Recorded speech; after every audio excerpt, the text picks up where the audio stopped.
Oke, baik. Assalamualaikum warahmatullahi wabarakatuh. Balik lagi bersama kita tentu di channel Asikin Aja. Oke, teman-teman, di hadapan kita kali ini sudah ada speaker. Ini yang jenis subwoofer ya.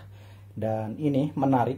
Mungkin salah satu atau mungkin satu-satunya aja yang ada di Indonesia sistem subwoofer seperti ini. Mengapa, Bang? Ya, karena ini lain dari yang lain subwoofernya. Dia diperuntukkan khusus buat TV ya, yang mana ini subwoofernya juga sudah mendukung Bluetooth. Biasanya pada umumnya subwoofer itu tidak ada Bluetoothnya ya, tergantung dari device lainnya. Kalau ini sudah ada Bluetooth, dan perlu dipastikan juga teman-teman, khusus buat TV juga ini harus TV yang sudah mendukung output Bluetooth plus speaker TV ya. Jadi kalau misalkan output Bluetooth saja itu percuma, tidak akan bersuara ya untuk mid dan high-nya. Jadi hanya ada suara bass-nya aja dari subwoofer. Pastikan lagi sekali lagi yang ada output Bluetooth dan juga speaker internalnya. Oke, dan di sini kita bisa lihat kalau keunggulan sub ini auto power on off-nya mantap, karena biasanya yang auto itu yang mode HDMI. Ini Bluetooth bisa ngikutin dari remote TV kita ya, bisa on off juga mengikuti remote-nya. Oke, bass boost for powerful sound ya, dan ini ada level bassnya sendiri. Untuk harganya sendiri ini kisaran di harga 800 ribuan, dan sayangnya ini agak langka di Indonesia. Ini sebenarnya resmi di Indonesia, cuman agak langka barangnya. Dari samping di sini ada beratnya ya, 6,5 kilo, dan ini buatannya Malaysia punya ya. Tadi yang saya bilang juga, walaupun ini resmi di Indonesia, tapi ya jarang sekali penjual yang ready. Dan kalaupun ada, itu biasanya stoknya nggak banyak ya. Jadi buat teman-teman, kenapa saya pilih subwoofer ini? Ya, saya cerita sedikit dulu ya. Di ruangan TV saya itu setupnya minimalis, alias meja atau bupet TV-nya itu kan kecil. Jadi biasanya kita menggunakan audio tambahan itu kan soundbar ya.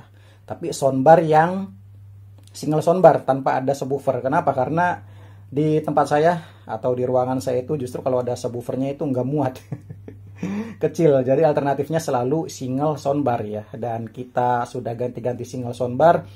Tapi memang kalau untuk single soundbar itu ada kelebihan dan kelemahannya ya. Kelebihannya dia lebih minimalis, cuman kelemahannya kurang powerful aja ya. Saya rasa di volume, bukan volume ya, saya rasa kalau di musik itu sudah cukup. Tapi kalau untuk movie, kalau tidak ada subwoofernya itu kan wow, kurang gitu kan. Nah, ini alternatifnya, subwoofer tanpa perlu tambahan soundbar lagi. Oke, ini menarik ya. Ini yang saya cari selama ini. Dan ternyata sub ini nggak disangka-sangka mengeluarkan sistem yang seperti ini. Ini jelas-jelas saya suka, jadi saya akan menggantikan soundbar saya. Saya singkirkan, saya taruh subwoofernya. Karena kalau cuman salah satu di antara soundbar atau subwoofer itu masih bisa di meja saya. Kecuali kalau ada dua-duanya itu sempit sekali. Dalam paket pembelian ini kita dapat buku manual ya, yang satu bahasa Indonesia, satu bahasa Inggris.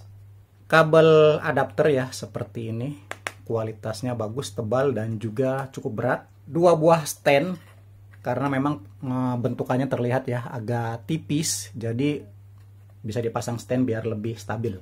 Baik, bentukannya dia seperti ini teman-teman ya, seperti subwoofernya Eagle. Dia besar, cuman ininya lumayan kecil, jadi lebih minimalis ya. Tapi yang membedakan ini bagian depannya ini wow, glossy, seperti glossinya piano black ya, sedangkan pinggirnya ini kayu yang doff ya.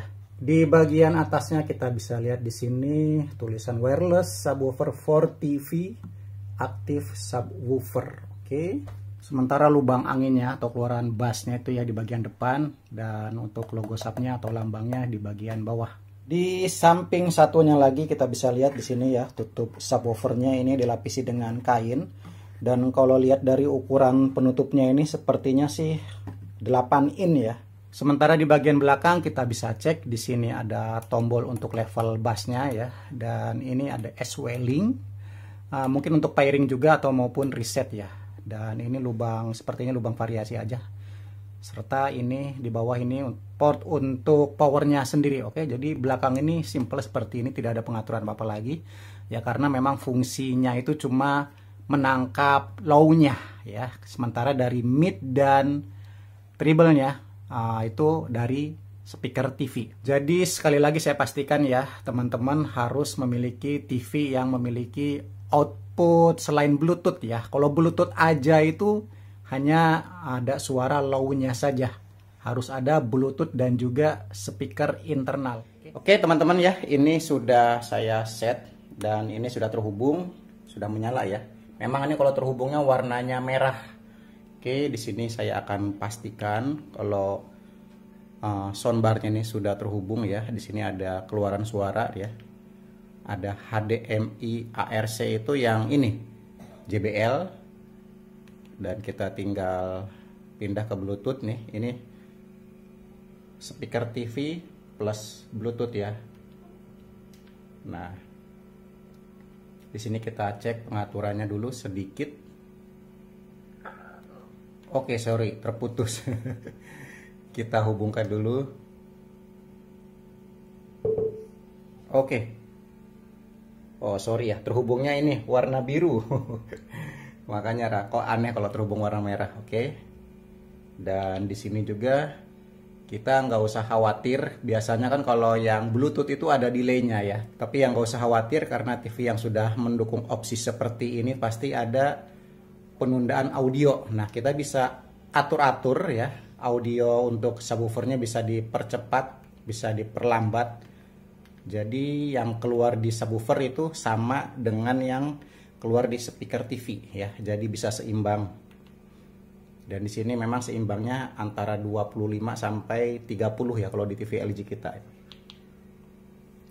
Oke, dan volume speaker Bluetoothnya juga bisa kita atur ya. Dari 0 sampai 10 ya.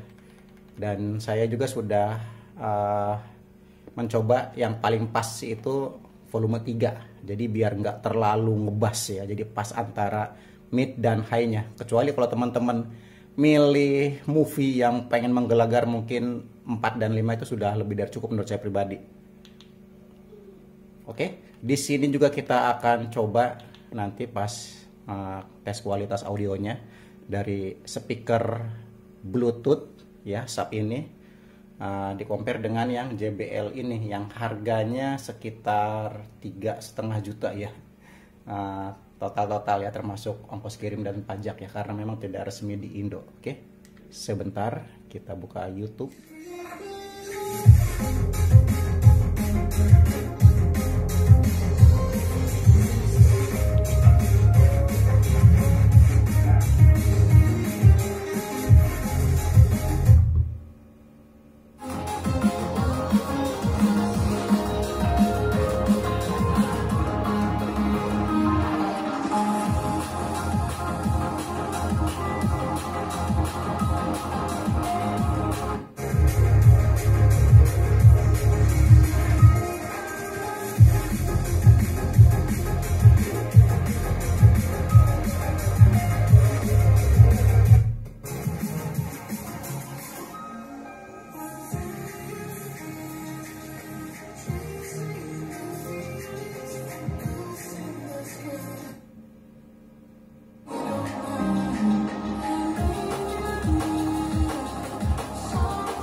Oke, baik. Jadi kurang lebih seperti itu ya teman-teman ya untuk sedikit kualitas audio dari Sharp subwoofer ini.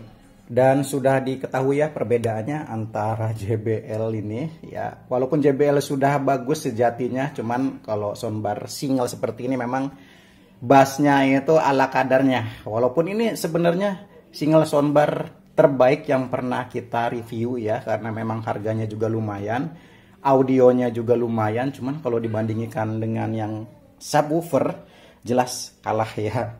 Terlebih lagi yang saya suka dari LG ini karena memang ini sudah premium, jadi suara mid dan high-nya itu justru lebih enak ketimbang yang JBL. Jadi sebenarnya ini sudah enak mid dan high-nya, cuman karena internal speaker TV ya bassnya kurang. Jadi paling pas itu ya dicocokkan dengan subwoofer Bluetooth ini. Oke. Jadi sayangnya barang ini yang pernah saya bilang di awal, yang sudah saya bilang di awal ya, memang agak langka ya.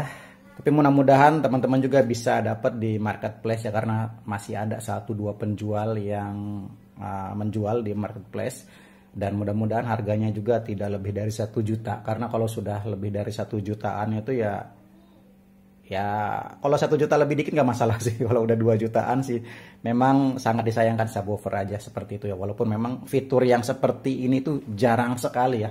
Oke, jadi kurang lebih seperti itu aja teman-teman. Jangan lupa tinggalkan komentar kalian. Sampai jumpa di video berikutnya. Terima kasih.